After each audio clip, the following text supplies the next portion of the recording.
So today we are changing the Panhard bushings up front to stop my horrible death wobble, and I am also installing this boost pin right here, which should hopefully give me some more power. But for now I am going to install these bushings in the stock Panhard bar. I have an adjustable one, but it is a horrible product that won't fit. So for now I am going to install some new bushings in the original Panhard bar to stop my death wobble. In case you didn't know, death wobble is when your car shakes like crazy, and it usually happens to solid axle cars, and mine does that, but it is a simple fix. So I have already removed one bushing, and now it is time to remove the other one. The way I do it is very simple.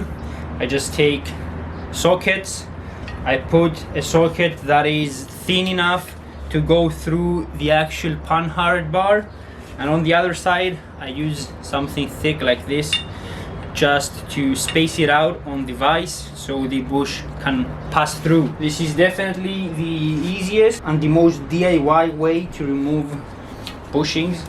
I've done this in the past, both on the Land Cruiser and on the Land Rover. This is the simplest way to remove bushings.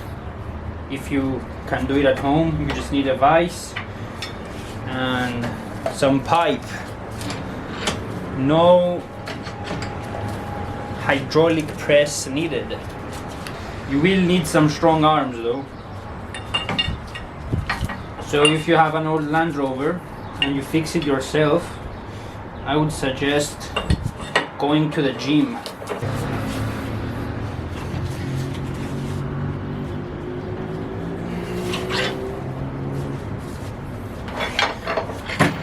Once the bushing moves like the first few millimeters, then it is much easier to remove the whole thing. The start is always the hardest with these things.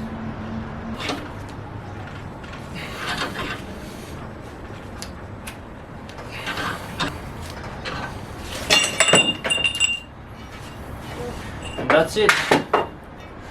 It needs some strength.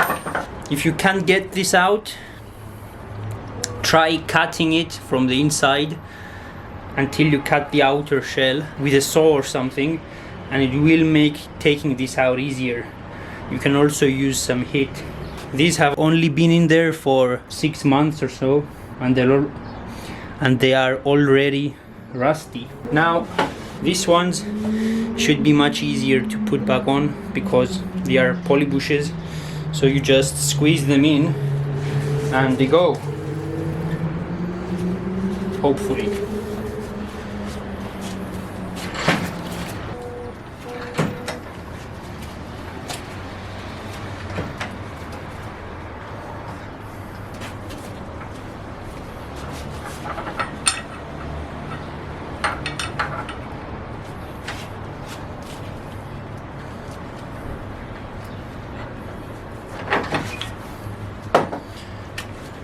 And this bushing is in. All that is left to do is to put this pin through the bushing, but first I am going to use some grease again. Always lubricate stuff that goes into other stuff.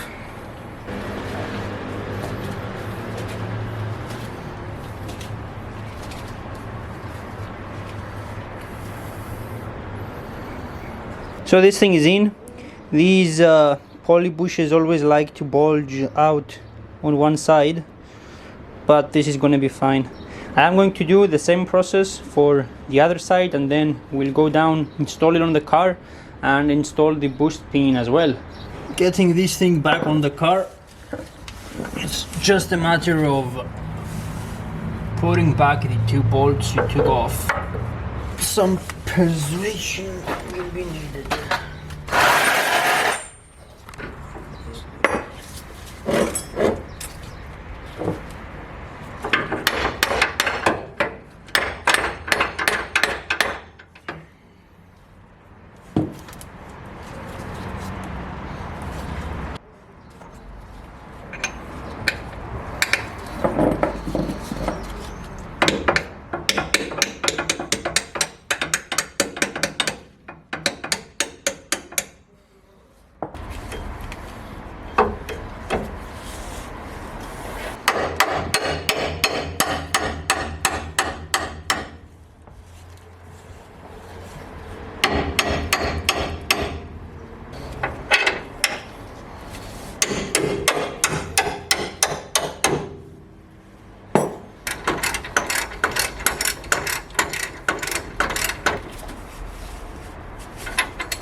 To get to the boost pin, we have to open up the pump, and it's pretty much the first thing you find when you open up the pump.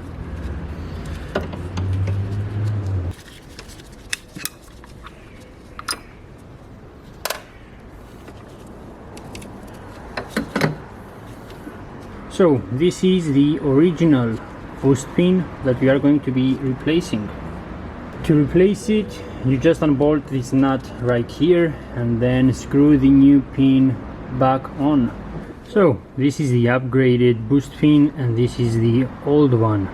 This one should give us a bit more power. Obviously I will let you know of the differences as soon as I drive the car. To put this back on, it's a simple process. You just put this exactly where the old pin was sitting.